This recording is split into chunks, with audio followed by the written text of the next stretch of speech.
这个故事如果你听起来不累，那么你的听力水平在生活中是完全够用的。要持续提升英文，记得点击订阅按钮。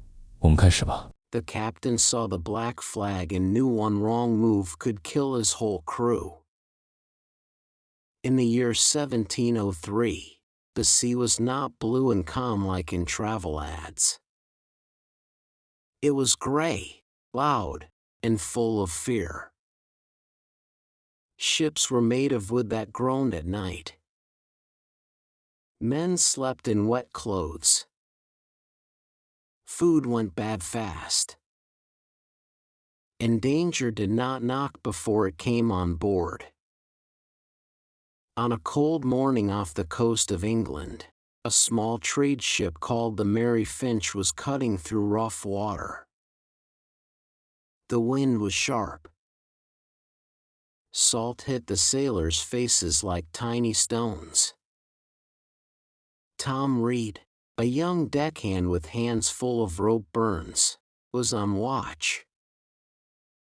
He was only 16. This was his third trip at sea, and he still felt his heart jump at every dark shape on the water. Then he saw it.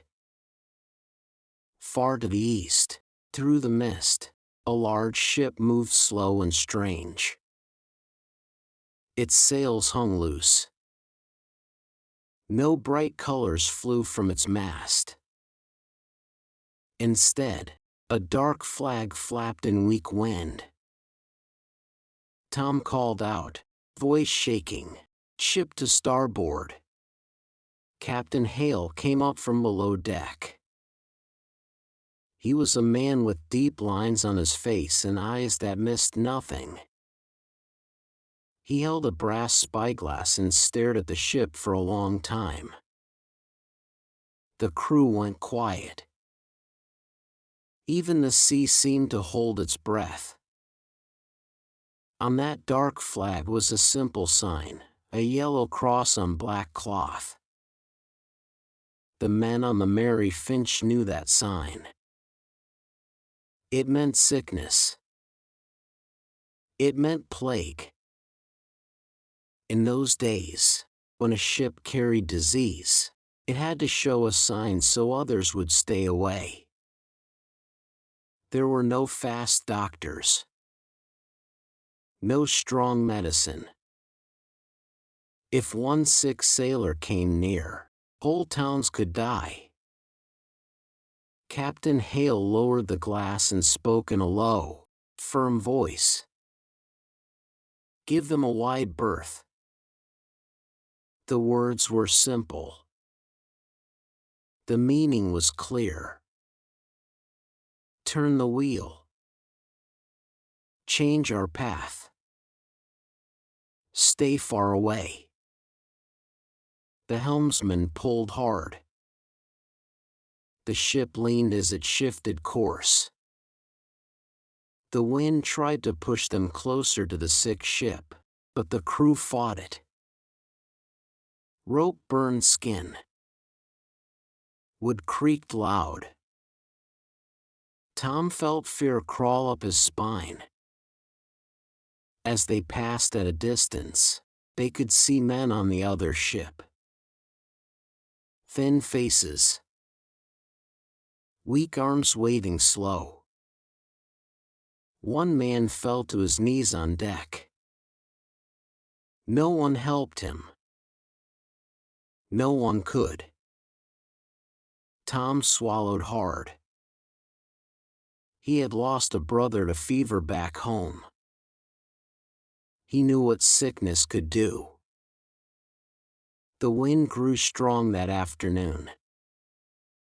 Clouds rolled in dark and heavy. Waves rose high, like walls of moving stone. For a moment, it seemed easier to sail closer to the sick ship, to use its path to shield from the storm. A sailor shouted, "Captain, we could tuck in behind them. The waves are smaller there." Captain Hale did not even look back. "No. We keep our distance. The storm hit fast. Rain slammed down. The deck turned slick. Tom slipped and nearly went overboard, but an older sailor grabbed his coat just in time. Thunder cracked across the sky. Through sheets of rain, Tom saw the sick ship struggle. Its sails tore. A mast snapped with a sound like a gunshot. Men screamed, but the storm swallowed their cries. For a second, Tom wondered if they should help. Then he remembered the flag. If they went close, they would not just fight wind and water. They would bring death home with them. To their own ship. To their own town. The Mary Finch held her new path. It was longer. It was harder. Waves hit them head-on. Barrels broke loose below deck. One man broke his arm. Another prayed out loud. But they stayed clear. By morning, the storm moved on. The sea was still rough, yet alive. The sick ship was gone. No sign of wood or sail remained. Only empty water. The crew stood in silence. Captain Hale spoke again, softer this time. Distance keeps us alive. Years later, Tom Reed would become a captain himself. He would tell young sailors about that night.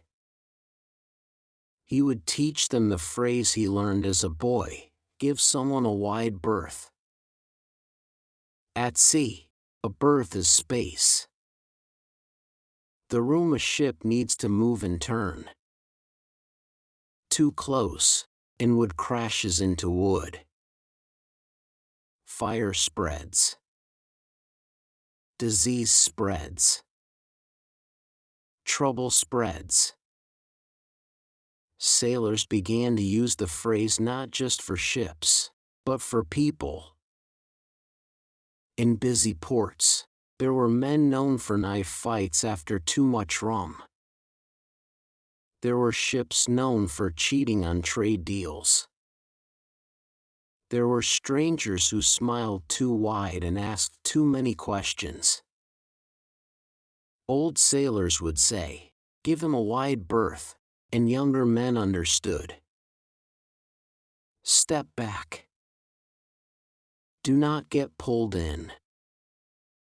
Some storms wear boots. Some carry smiles. The phrase traveled from the docks to the streets. Mothers told their sons to give bullies a wide berth. Shop owners gave thieves a wide berth. Workers gave angry bosses a wide berth on bad days. It was not about fear. It was about wisdom. Tom learned that lesson deep in his bones. On one trip years later, he faced a different test. A fast ship with bright sails came close, too close. Its crew waved friendly hands. They offered to trade sugar at a low price. Some of Tom's men were excited. Cheap sugar meant big profit. But Tom saw small signs. No clear name on the hull. Too many men standing still, watching. No real cargo in sight. He remembered the yellow cross on black cloth. He remembered the storm.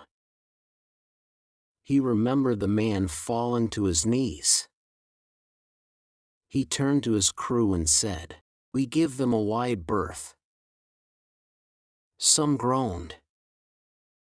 Some rolled their eyes. Still, they obeyed. 2 days later, they heard news in the next port. That bright ship was a pirate trap. It pulled close, threw hooks, and stole goods. One trade ship lost all its cargo. One captain lost his life. Tom stood on the dock and felt the old chill in his chest. Distance had saved him again. The sea has changed since those days. Ships are steel now. Medicine is strong. Storm maps can be seen on screens. Yet the old words still live. You may not sail past plague ships. You may not fight wind with rope in your hands. Still, you meet people and problems that carry their own black flags. Some bring drama that spreads fast. Some bring lies that stick like tar. Some bring anger that burns everyone near. You feel it in your gut, the way Tom did when he saw that flag in the mist. A small voice says, "Steer away." It can be hard. Maybe the storm looks easier if you move closer. Maybe the deal looks sweet. Maybe the crowd laughs and tells you not to worry. Distance can feel lonely. It can feel slow. It can feel like you are missing out. But space gives you room to turn. Space gives you time to think. Space keeps your ship strong. Give someone a wide berth does not mean you hate them. It means you know your limits. It means you protect your crew, your family, your peace. Out on that gray sea, a young boy learned that one bold turn of the wheel can change a life. When you see a dark flag in your own path, what will you do with the wheel in your hands? 能以非母语者的身份专注学习到现在，这本身就是很棒的进步。真诚感谢你的观看。如果你觉得本期内容实用，点赞或留言让我知道你的想法，这对我持续创作非常重要。我们下期见。